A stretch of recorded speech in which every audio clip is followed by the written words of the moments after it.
and welcome back to yet another episode of the Graduate Series, the podcast. I hope you've been enjoying this episode. So, on today's episode, I have Favour, who works within human resources at one of the big four. Favour's journey so far has been marked by resilience, faith in God, and determination.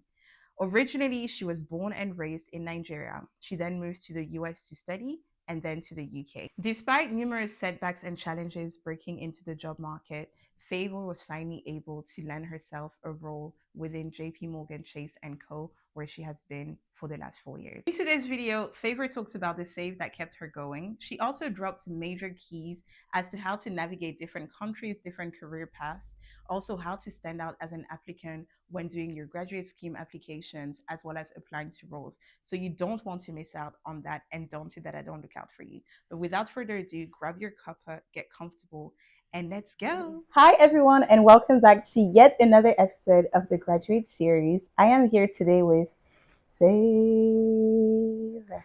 It surrounds me like a shield. I'm not just here with Favour. I'm also here with Lucky. Lucky Favour. Your parents said this child is a blessing. Lucky Favour is in the building. Hey sis, welcome. Hi, thank you so much for having me. Hi everyone. Thank you. I'm so excited for today's conversation. But I want to give you an opportunity to actually properly introduce yourself. Who are you? So my name is Favour. I am originally from Nigeria. I schooled in the US for my first degree, came to the UK for my second degree, and by the special grace of God, I was able to land myself a graduate scheme at JPMorgan in their human resource division, and that is where I have been to date. But yeah, I know that's right. That's right. Mm-hmm. There is so much to dive into today, but prior to that, it's been a hectic low afternoon for us, but we're rolling with the punches.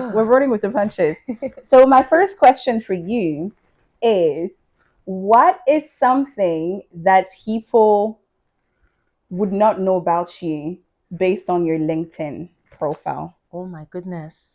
Okay, so one thing that people will not know about me is that I'm very skillful with my hands. I do know how to braid hair. Okay. Yeah, because growing up, when I used to follow my mom to the hairdresser and my sister, I was so fascinated by how the braiders would go really fast in braiding the hair. So it really caught my attention. So each time we go to the salon, I'll take a strand, put it over my foot and start braiding. So when I went to secondary school, I made some cool money out of it. When I went to uni, I made some cool money out of it. So I'm good at braiding. That's amazing. And yeah, they would not be able to say that from the LinkedIn. Exactly. Absolutely not. Okay, and then the second icebreaker little question for you, and actually a good way for us to then dive into today's conversation, is you say that obviously you're originally from Nigeria, then you moved to the US, and then now you're here in the UK. So my question for you is, like, what are some of the wildest stereotypes or assumptions that people have made about international students, and as they call it in Nigeria, what is it, Japa?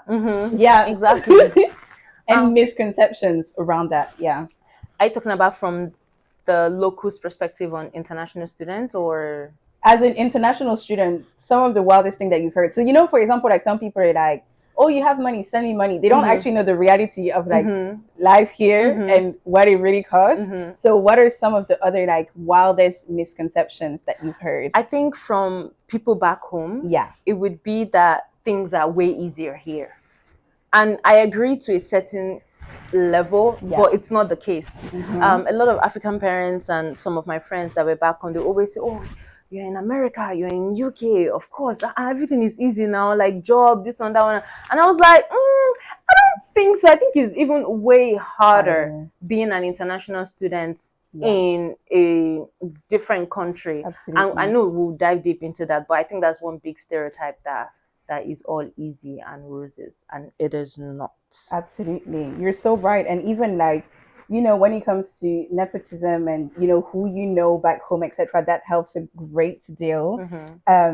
It's not always like this on this side of the world. No, it's not. It's very much so merit and all those different things, and how you present your application and how you sell yourself, and that's a good way to segue into today's conversation. Are you feeling relaxed?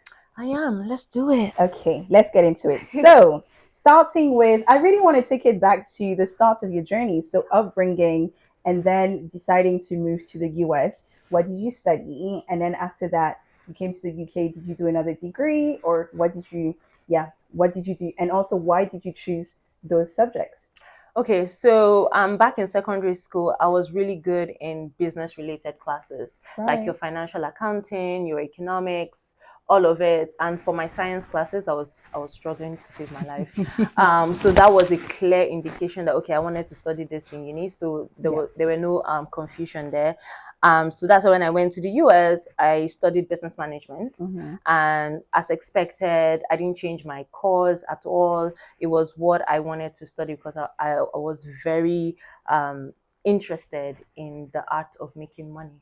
And it stemmed from, being a child where my parents would give me a huge sum of money to keep. And they would tell me, oh, when the dry cleaner comes or when the cleaner comes, or give this to the security or give this to the chef. So I built my own mechanism around managing the funds that my parents gave me. I don't know why they did it, but it sparked an interest in me when it comes to money management and all of that. So taking that to secondary school, having interest in courses like that and going into uni to just scale it from there was what inspired me. And then coming over to the UK, I was like, okay, I mean, I did business management, but maybe I could see things from a more broader perspective. And I was like, okay, let me study international business to see how country to country do business, learn how to just build an international brand. But yeah. That's amazing. I really, really love that. And then you said, oh, you don't know why your parents did that, but clearly whatever they did then ended up, being a seed that germinated later. Honestly, so, hey, parents, well done.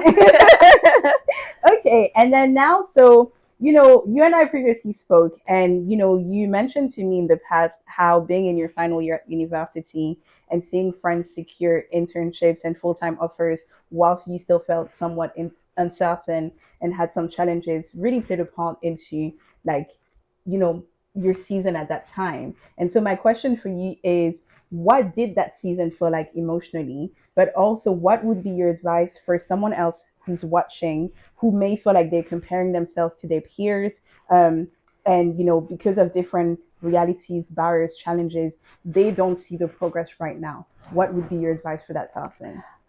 So to be very honest, back then I was feeling so much anxiety and fear and a little bit of disappointment because I felt like, oh, I wasted my parents' money, no internship, no work after graduation. So I was battling with that mentally. Yeah. But thankfully I had parents that were still saying, okay, we can do a master's. So that kind of like eased my situation at that moment.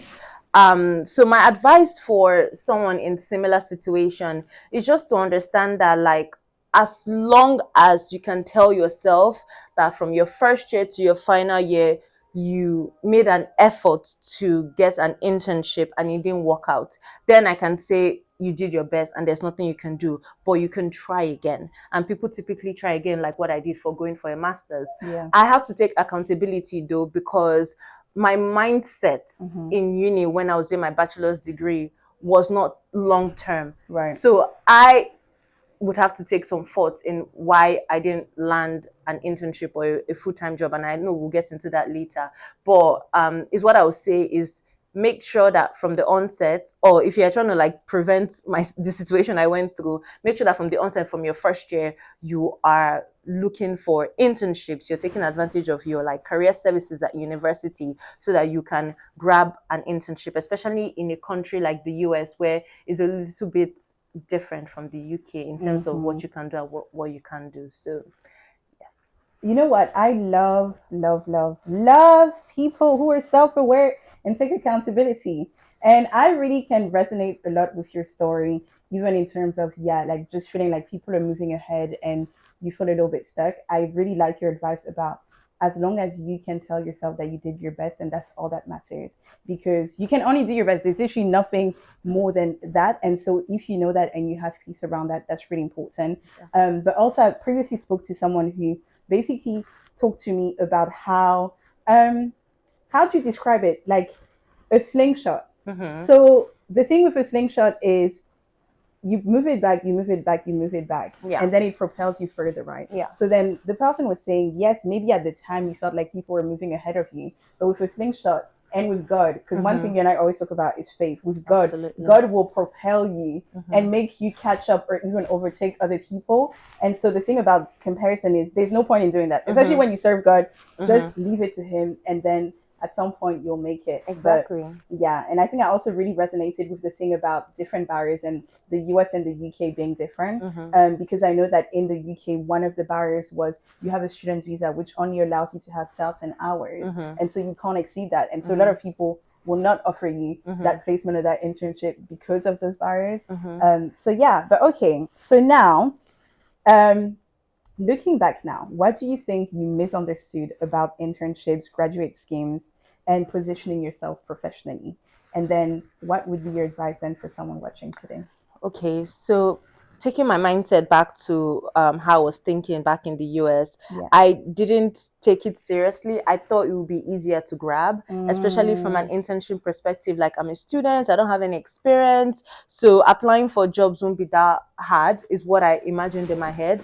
But I was up for a rude awakening because in the US, there's something called CPT and OPT. CPT is curricular practical training. So it's like a sort of like a permit that international students will need to get in order for them to do an internship. And your CPT, the requirements behind that is it has to be tied to your degree. It has to be related to what you're studying. Whereas here in the UK, like, it doesn't really, you know, as long as you get an internship in an area that you're interested in. So that's why I said it was so strict. So that was one thing that kind of like held me back and why I struggled a little bit. And coming here, I had a complete mindset because I was like, I don't want to make that mistake anymore. So my question, what was the question again? Sorry, I'm losing my train of thought. So the question was then in terms of then what you learned even about positioning yourself. Yeah. I would say first things first is you need to, in order for you to successfully position yourself, you need to know the obstacles that you're facing. And it starts from a micro level. Number one is the country that you're going to. What are the requirements for international students? And that's one thing I know about the US, that you couldn't work off campus, and if you're a STEM degree major versus if you are not a STEM degree major, your experience will be different. So those are the kind of things that I did not research about the US. I just went there. So I would say research about the country that you're going to understand how international students can qualify for internships and full-time jobs, because how it helps you to position yourself in the sense that if you're going to a place like America that favors more STEM degree majors, because the process is a lottery-based system for a full-time offer. So because a company gives you a job doesn't mean that the visa is guaranteed compared to the US. They will have to enter a lottery system for you and really defend why they're hiring you over a US candidate. So that's why a lot of companies would typically go for STEM degrees, because they can try, I think, 2 to 3 times. But for me that studied business management, is one shot, that's it, you're out. So companies would rather take more risk in them than us, because it's like the risks are like higher. So how can you position yourself in a place like the US? Most times it's out of your control, because it's one thing to be an excellent candidate, it's another thing for the policy of the country to be favorable. So you can be good, but if you don't get your visa after 3 trials, what some companies they will do is they will send you to a place like the UK, and then bring you back under something called L1. But going to your question, because I wanted to address the macro effects so that people don't feel like it's all about what they do. But there's a broader circumstance that you can't control. So when it comes to yourself and like bagging that internship, I think it's just making research from the earlier on about the list of companies that do sponsor. I think when you have that list, you can scrap the rest and be like, okay, in these companies, which position should I start targeting? And I'm saying this, that you should do it as early as possible. Your first year, second year, start making those research. And typically companies will come to university. So whenever they do, take advantage of it. Speak to them, learn from them, ask ask them to give you quick feedback about your CV, and also make good use, like I said earlier on, of your what's it called, your campus career services. And also practice makes perfect. Practice the skills that you have and how you want to like sell that skill to an employer will be the best way that you position yourself. Networking, researching, so that you can make your CV look good, and then practice so that when you're speaking during the interview, you know exactly what you want to say and you're confident in the skills that you bring to the table. That's amazing. And literally, you summarized that. I was literally going to say, from what I'm hearing, is networking, making the most of the resources available, and just being intentional. And I think it's very interesting. And this is why I love the graduate series, not just me being biased, but because when we were in that space, we didn't know. You're just a university student. You're literally trying to manage getting through your lectures, etc. And now you're told about grad scheme. There's so much that you don't know. And so now for anyone watching is knowing that you have to be intentional and you really have to be proactive with those things to make yourself stand out. So, and also if I can add one thing quickly, something that some of my friends did, which I thought was really smart, was they switched their degree to STEM degrees. You know what I mean? So that's why I said, like, if you want to like stand out, that's why I had to address the macro. Is understand the policies of the country that you're going to, and set yourself up for success. It could be that you might initially want to study business management like I did, but if you feel like in the US, whereby STEM degree majors have like 3 trials compared to non-STEM, then you might want to like reconsider to give yourself the best shots. Exactly. Wow, that's so interesting. And then going back to then the fact that, so after the US you moved to the UK. So was it just it wasn't just to broaden your field, was it also to give yourself better opportunities in terms of like settlement and jobs after? Is that why? To be honest, growing up, I've always been a firm believer of being a global citizen. So being in my home country was not something that I wanted to do from the perspective of immersive, because education is not just in the 4 walls. It's your experience with people in the country, because you meet other people from different countries, and it has a positive influence in your development as an individual. So when I came here, my main goal was, okay, I'm not going to make the same mistakes that I made in the US. I'm going to research like what is the international student policy in the UK. And thankfully it was around that time where they were trying to introduce the graduate scheme, the 2 years leave to remain. I was like, okay, cool. So, and they don't have, it's not a lottery based system. Okay, I was like, okay, so the main thing that I need to focus on from a country policy perspective is good, it's favorable. Now the main thing that I need to focus on is the companies that are sponsoring, and how can I prepare a CV and my interview to start making sure I'm setting myself up for success. So when I got here, settled in my classes and everything, and I started researching companies that sponsor. I got my first list. I was like, cool. And then I started applying just to different positions, because I wanted to like test the system. Once I got the feedback, I leveraged my students' academic career, and that's where I learned some of the key things that I know about CV writing, which is, okay, cool. In every position that I'm applying to, I would always look for the keywords and the kind of like skill set that they were looking for in their grads. And I would just replicate those same exact words in my CV with my own personal experience that I can defend, keyword defend, because when they call you up to an interview, they're looking at your CV and they're asking you follow-up questions about that. So that's what I did. But I also made sure that academically I was strong, because I didn't want that to hold me back. So I was very, very strategic in coming to the UK, knowing that in as much as I want to immerse myself as a global citizen, but it has to be worthwhile. So I had to start planning ahead. And that was the difference between my success here in the UK versus the US. Exactly. Amazing. And then quickly, piggybacking of what you said in respect to CV, because obviously you're in human resources and we like to educate people on the graduate series. So what are some key best practices that people could incorporate and start embedding when they do job applications? So now moving away from graduate schemes, now we're talking about job applications, CV writing, referrals, etc. What are best practices?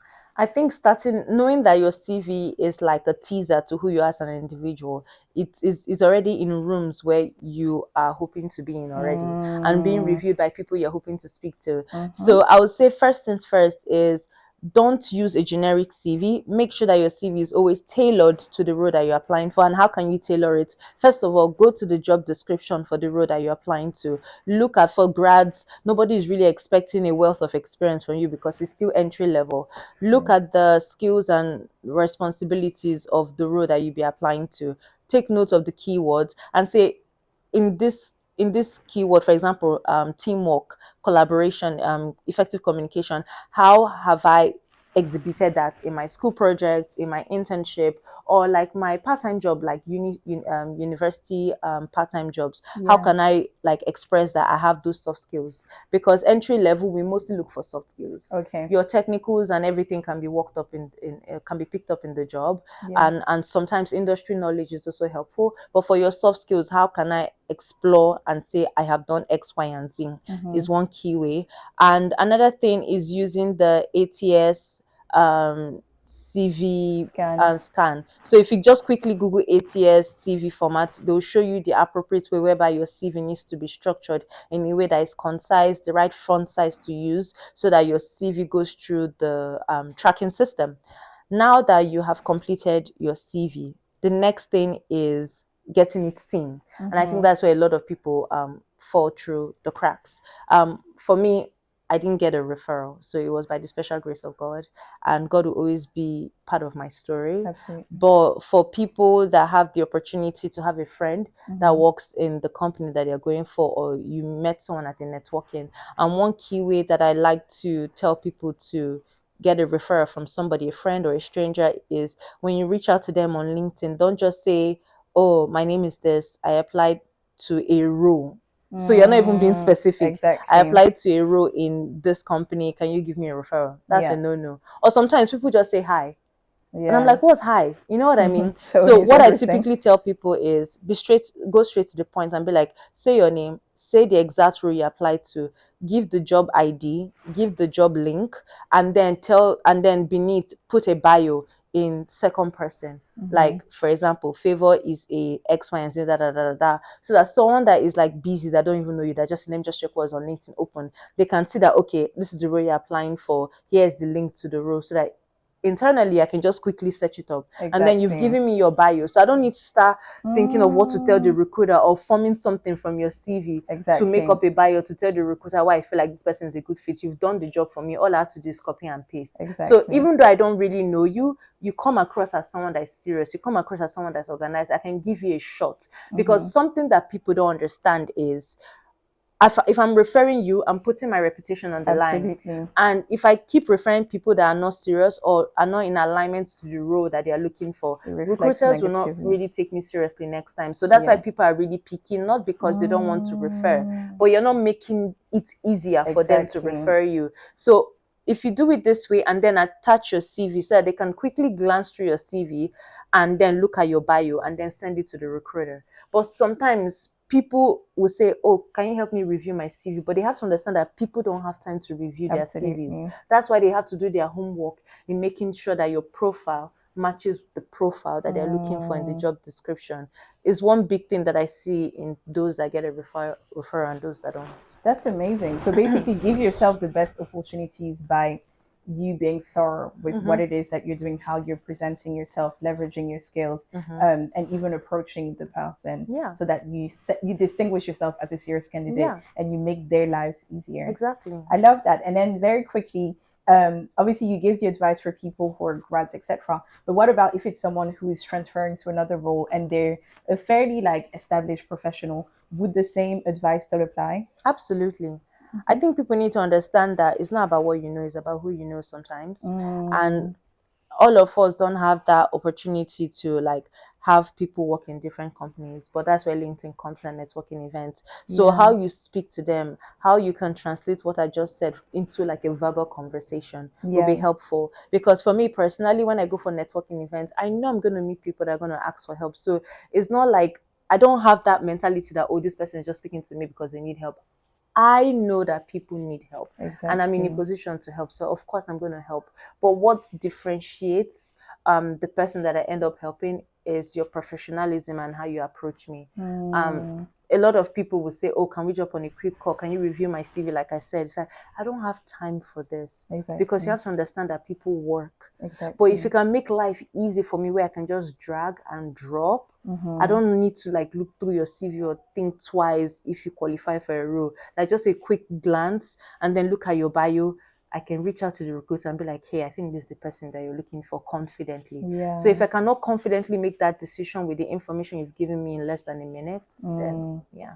Amazing. Okay, and then I have two final questions for you. So you mentioned your faith in God and obviously how that also helped you continue to grow your resilience, especially through the setbacks, etc. And my question for you would then be, in this season that you're in, how has faith played a part in it? Ooh, faith is a very big one. I would say that because, again, like I said, I didn't get a referral from anyone. I just applied. And I think it was the special grace of God because there are lots of people that apply to internships and grad schemes. And I was just successful. And the way it planned out and the way it played out, I think it's just God that helped me to find favor. So it didn't just stop there.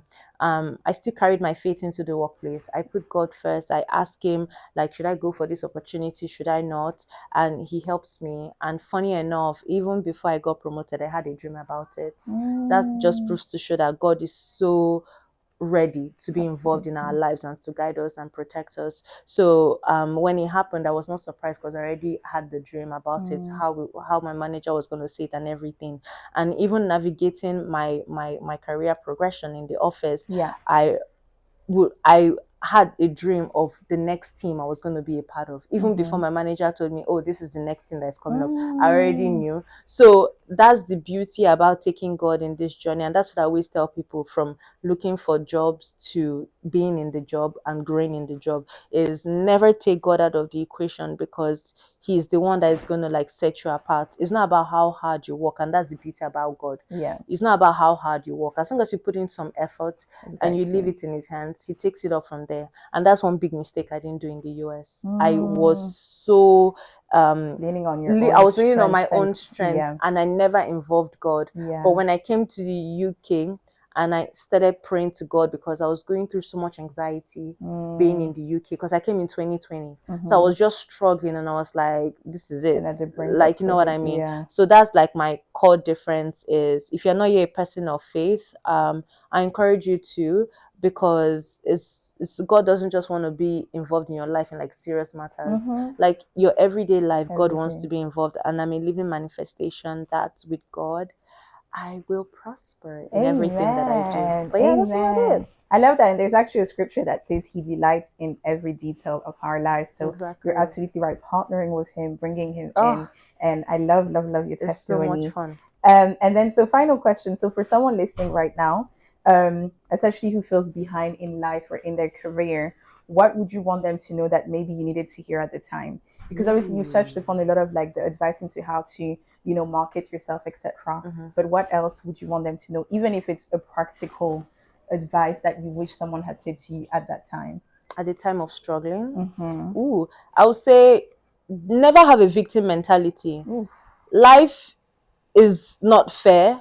So again, going back to what you said, when I saw my friends getting internship or whatever, I was never jealous. I was like, okay, cool. I messed up. I didn't plan beforehand. That's okay. But what can I do now moving forward? You know what I mean? So that's why I improved my my skill set in CV writing. I practiced every single day in interviews. Like I'll just be talking to myself. I was researching YouTube videos about people that were already in their grad schemes and all of that. And I held God tight. So never have a victim mentality. Say, okay, this chapter is closing. I can't do anything about it. If you're fortunate to have parents that be like, okay, let's go again for a master's, thank the Lord and make sure you get the most out of it by practicing, by holding God, and by researching. And also understand what you want to do with your life. What kind of companies you want to work in is so important, because from there you can now narrow your research. So if you want to go into consulting, research about like, what is expected of a grad in that area. if you want to do human resources. So you want to narrow your research down to the kind of job that you want to do, and watch lots of YouTube videos. I watched lots of YouTube videos on people that were successful in internships, grad schemes, took lots of notes, and I started practicing. It sounds easy, but why a lot of people are not successful compared to others is the proactive mindset. Exactly. When I came to the UK, I had 1 year for my master's, and immediately I landed the UK, I started researching on companies I could sponsor. In the US, I was dragging my feet until it was time to graduate. And I'm just being as honest as possible. I like Despite the fact that the US regulations were hard, I was just joking with myself. Exactly. But when I came here, knowing that it was a bit easier, I was like, okay, I need to, from the get-go, have a plan. And thankfully, it worked out for me. So big thing is never have a victim mentality. You messed up, that's fine. Say, what can I learn from this mistake? And go from there. Be purposeful about exactly. I like that. Okay, so thank you so much. That brings us to the end. Thank you. But I want to give you an opportunity to plug in your socials. Where can the people find you? Ooh, on LinkedIn, it's Favour Okpor or Lucky. Just type in Favour Lucky Okpor. You find me there. I'm wearing like a pink suit, so you will not miss me. Hey. And then on Instagram is _Lucky, so LUCKIIE_, and I will be sure to follow you back and maybe have one-on-one conversations with you all. Absolutely. Well, thank you so much for stopping by. It's been a pleasure. I'm so excited to see where your journey takes you, and really to see how far God takes you, because He's brought you this far. He's going to bring you even further. And yeah, thank you for all the tips as well that you shared, the drops of wisdom. We were a little bit pressed for time, so honestly, just go find Favour online, ask her all your questions, and put them in the comment section, and I'll fix you all later.